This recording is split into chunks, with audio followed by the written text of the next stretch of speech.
Hi everyone, this is the back cover artwork, word art for the back cover of part 83. This is section 6, lesson 3. Today's lesson was a spiritual discipline, discernment. So our word is discernment, but we're going to do the word discern because it's shorter and it'll fit on the little page better. In our front artwork today was a hook with bait on it. So just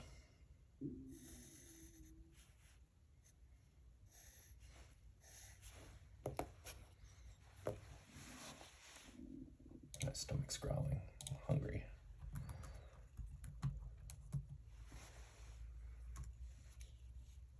I want to make sure that I spell this correctly because me and spelling is horrible.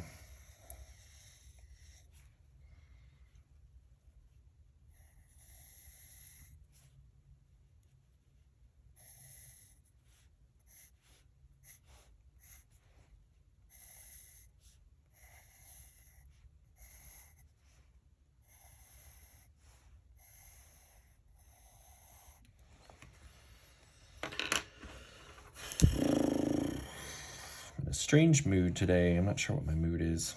Got a lot going on. I've said that a billion times.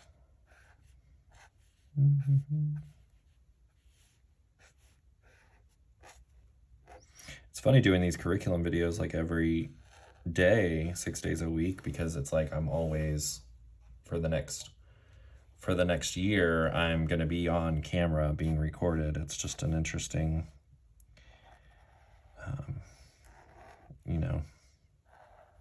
get like one day where I'm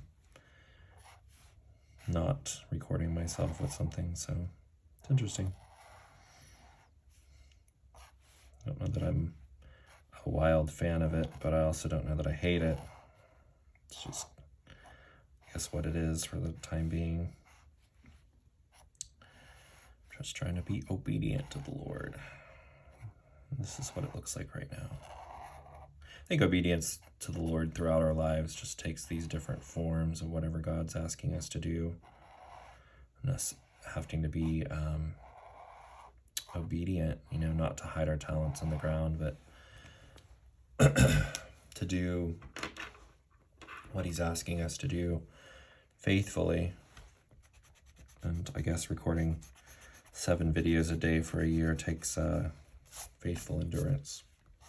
I told God yesterday when I was walking with him, I was like, I'm so looking forward to when the book series is done, and now I'm looking forward to like when this curriculum is done, and I can just be like, I did what you asked me to do, and I know there's probably going to be more work after that, and I'm just like ready to go home, go to heaven and just be at peace the rest of my eternity, just be with God and my brothers and sisters in Christ, and it's going to be glorious, so looking forward to it.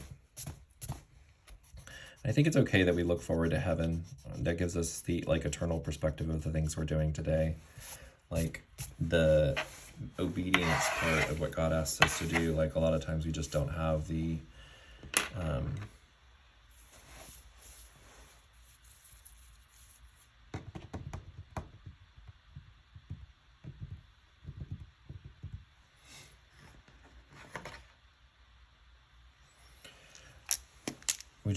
like the full picture that God does. When we obey, we don't see all the things. I think it was Joyce Meyer told this story of this really famous evangelist. It's like a sports guy or something. Well, so there was this pastor, and God had used him a lot for for street preaching. So God woke him up at 3 o'clock in the morning and said, I want you to go to the train station and I want you to preach the gospel.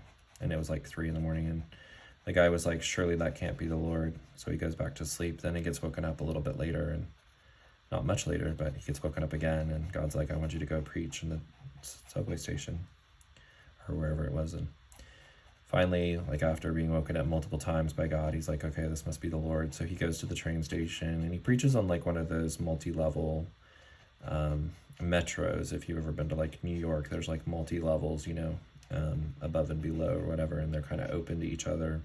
So he preaches just the simple gospel message, and there's no one around, no one listening to him. He's just preaching this gospel message. And then he goes home, goes back to bed, whatever. So then years later, somehow he meets this really famous, you know, evangelist, and I forget the guy's name. And the guy's telling a story during his sermon, and he's telling his testimony of how he came to the Lord. So he was at the subway station one night, and somebody was preaching the gospel. And that's how he came to Christ and became this like really powerful evangelist, just by the guy's obedience of getting up out of bed and going and preaching the gospel in the subway station. You know, obedience to the Lord ended up leading someone to the Lord and creating all of this, like the ripple effects of that, of his obedience. You know, there's always these like, there's these guardians of the lonely gates is what I call them. They're this idea of being obedient to the Lord when you don't see the results, right? You don't know why. That's like a lonely gate, you know, that nobody's encouraging you to do it. Nobody's seeing it, you know. If you're like, oh, I'm going to go make a movie for the Lord, everyone's like cheering you on because they can like see, oh, well, I can see how God's going to use that. But when God asks you to do stuff that you have no idea why you're doing it, like writing the book series for me, like nobody's buying it, nobody's reading them. But I'm faithful to do that because I don't have to do, I'm not doing it for people to read it really. I'm doing it because God asked me to do it. It's the same with like these videos. I know God's going to use these videos for whatever purpose he has, and it's like it's just one person. And so I call it the lonely gate. You know, you don't have a lot of cheerleaders, you don't have a lot of people cheering you on. You're just being obedient to the Lord, trying to be as faithfully obedient as you can. And God really just, obedience to the Lord is just amazing. God just really, really, really likes when we obey him. Can't imagine why, but you know, it's beautiful to the Lord. It's a very beautiful, special thing. Some like silver light coming off this discernment. Oh well. Discern. Very aggressive. Discern it. Okay. Thanks for watching.